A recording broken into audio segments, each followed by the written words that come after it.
स्वागत है आज की इस क्राइम की कहानी में। मेरा नाम देव है, मैं relationship coach and motivational speaker. दरअसल ये कहानियां नहीं है, हकीकत है जो जमाने में चल रहा है भाई। देखने के बाद आपके रोंगटे खड़े हो जाएंगे। सोनम रघुवंशी से भी ज्यादा खतरनाक है ये शिवा। शिवा ने जो कुछ किया उसको सुनने के बाद आपका इंसानियत से भरोसा उठ जाएगा। इस बात को मैं रिटर्न में लिख के दे सकता हूँ।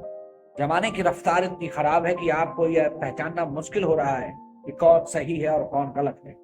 मेरा नाम देव है। विस्तार से आपको एक पूरी क्राइम की ऐसी कहानी सुनाने वाला हूँ। एक क्राइम की कहानी बेहद ज्यादा हैरान और शौका देने वाली है। सोनम रघुवंशी ने राजा रघुवंशी को जितना बेरहमी से नहीं माना, उतना बेरहमी से इसने अपने पति को मारा। शायद सोच के देखिएगा कि समाज को क्या हो गया है, सिस्टम को क्या हो गया है। लोग अंधे बहरे और गूंगे हो गए हैं। लोगों को समझ नहीं आ रहा है कि उनके रिश्ते कहाँ जा रहे हैं। उनके रिश्तों में जिस तरीके से उथल पुथल मची हुई है, किसी भी आदमी पर भरोसा करना मुश्किल हो रहा है। लोग समझ ही नहीं पा रहे कि आखिरकार चीजों की जो रिजल्ट्स हैं वो कितने खराब आ रहे हैं। ये कहानी शुरू होती है उन्नाव से। उन्नाव में एक मर्डर होता है और मर्डर किसी और का नहीं बल अपने पति इमरान का मर्डर करवाती है शिवा। शिवा की कहानी शुरू होती है 2018 से। शिवा ने 2018 में एक शादी की थी, यानी पहला निकाह उन्होंने किया था। पहले पति के साथ भी शिवा की बहुत अच्छी नहीं जम पाई और उसका परिणाम ये हुआ कि वो शिवा पहले पति से भी अलग हो जाती है। देखिए साहब, कहते हैं ना कि एक औरत के लिए लास्ट में जाकर के एक इंसान तो चाहिए होता है। और चालाक शिवा का दिमाग यहाँ भी काफी तेजी से काम किया। उसने अपने इस माइंड को इस्तेमाल करते हुए, अपने इस दिमाग का इस्तेमाल करते हुए, एक लड़का था इमरान नाम का, जिसको उसने अपने जाल में फंसाया और जाल में फंसा करके इमरान के साथ उसने शादी की। और इमरान के साथ शादी करने के बाद लगभग 2 साल तक सब कुछ सही चला। इमरान एक प्राइवेट फैक्ट्री में नौकरी करते थे और अच्छी खासी उसकी जमीन जो थी वो चल रही थी, ठीक है। लेकिन इमरान को एक लत थी शराब की। इसी बीच उनका एक बेटा भी हो गया जो 2.5 साल का था। अब वो बेटा जो था, 2.5 साल का बच्चा होने के बाद भी इनके बीच झगड़े नहीं थे।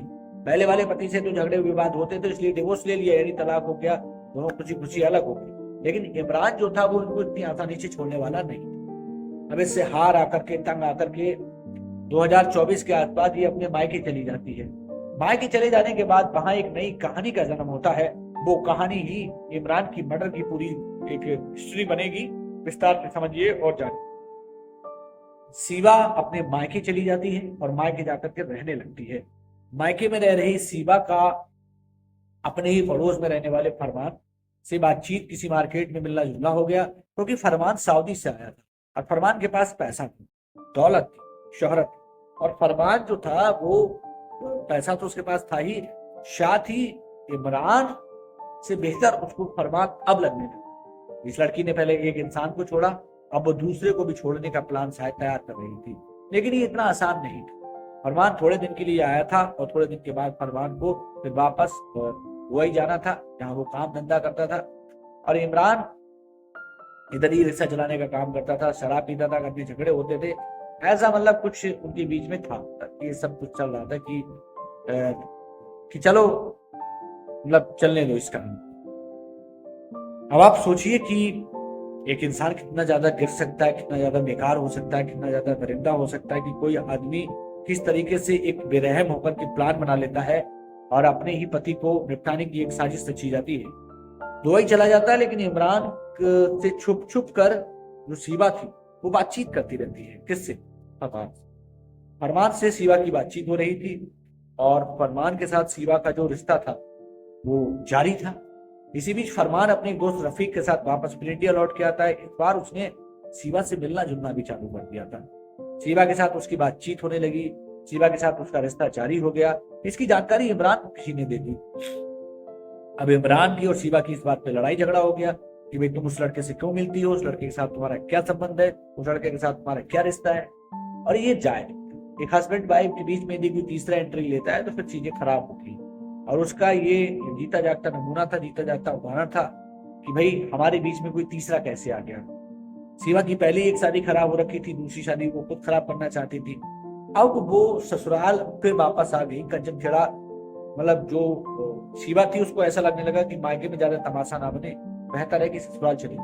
लेकिन ससुराल जब इस बार शिवा आई तो एक पूरे प्लान के तहत आई, मास्टर प्लान। और इमरान को हटाने के लिए अपने रास्ते से उसने अपने प्रेमी फरमान के साथ एक प्लान बनाया शराबपातवादी इमरान था ही, और इमरान से पहले फरमान मिलता है, बताया जाता है, जो आरोप है कि उसने बाकायदा इमरान को समझाने की कोशिश की थी कि हम भाई बहन हैं भाई, मायके से हैं हम, और हमारे बीच ऐसा कुछ नहीं है। भोला भाला इमरान बेचारा उसकी इस बातों में आ गया, उसको लगा कि चलो ऐसा नहीं होगा और ये जो बता रही है वो सही होगा। लेकिन दोस्तों, कई बार जो चीजें हमको नजर आती हैं वो चीजें ऐसी नहीं, यही रिश्तों की चीजें आपको यहाँ समझना होगा कि कोई गलत आदमी कितना गलत हो सकता है, आप इस वीडियो में अंदाजा लगा लीजिए। शिवा ने इमरान को अब मरवाने का पूरा प्लान तैयार था। पुलिया पे ले जाया गया, पुलिया पे ले जाकर के उसको शराब पिलाएगी, गांजा पिलाया गया और फिर उस पर चाकुओं से वार किया गया और उसकी बॉडी को नहर में डाल दिया गया। तो एक लिए ग्रामीण उठे, उन्होंने देखा कि नहर की पुलिया पे खून के निशान है, तो उन्होंने इसकी सूचना बाकायदा पुलिस को दी। पुलिस आती है, पुलिस उसमें तफ्तीश करती है, पुलिस इसमें जांच करने की कोशिश करती है। तो जो इमरान का भाई था उसने बाकायदा बताया कि हमारी भाभी है। भाभी ने पहले तो नाटक किया, पूरा ड्रामा किया, लेकिन पुलिस जब अपनी कस्टडी में लेकर किसी को पूछती है और किसी से पूरी गहराई से उस पर पड़ताल करती है, तो फिर आप समझ सकते हैं कि चीजें बदल कर सामने आती है। ठीक वही हुआ और चीजें बदली। चीजें बदलने के बाद दूध का दूध पानी का पानी हुआ। फिर उन्होंने कबूल किया कि हमने ही जो इमरान है उसको मारा है, उसमें वो भी शामिल था, उसका क्या नाम है, फरमान। फिर उसके बाद पुलिस ने अपना काम शुरू कर दिया। इस पूरी वीडियो को देखने के बाद आप केवल अपने तक मत रखें, इस पूरी वीडियो को शेयर करें। आप अपने रिश्तों में बहुत सजग रहें, अपने रिश्तों में बहुत सचेत रहें, अपने रिश्तों में बहुत अपडेट रहें, अपने रिश्तों में बहुत संभल कर रहें, अपने रिश्तों में इतना संभल कर रहें कि भाई जमाने की रफ्तार इतनी तेज हो गई है और किसी आदमी पे भरोसा करने का मन नहीं है। यदि आप भी किसी रिश्ते की उलझन में फंसे हुए हैं तो आप मेरे साथ बने रहें। मेरा उद्देश्य सिर्फ और सिर्फ रिश्तों से संबंधित चीजें आपके सामने लेकर के आनी है। ईवा सोनम से ज्यादा खतरनाक थी, उसने एक साथ कई जिंदगियां खराब की और लास्ट में एक जिंदगी को तो निगल ही गई और उधर फरमान की जिंदगी खराब हो गई। इससे अंदाजा लगा लीजिए। इस वीडियो को शेयर करें, इस वीडियो को लोगों तक पहुंचाएं। इस वीडियो तो लोगों तक जरूर पहुंचाएगी, क्योंकि लोगों तक पहुंचेगी चीजें समझ में आएगी कि भाई चीजें खराब हो गई। प्रदेश के उन बुद्धिजीवियों से कहना चाहता हूँ कि अभी आंखें बंद करके मत बैठिए, ये वक्त आंखें बंद करके बैठने का नहीं है। प्लीज आपको अपनी सोच बदलने की जरूरत है।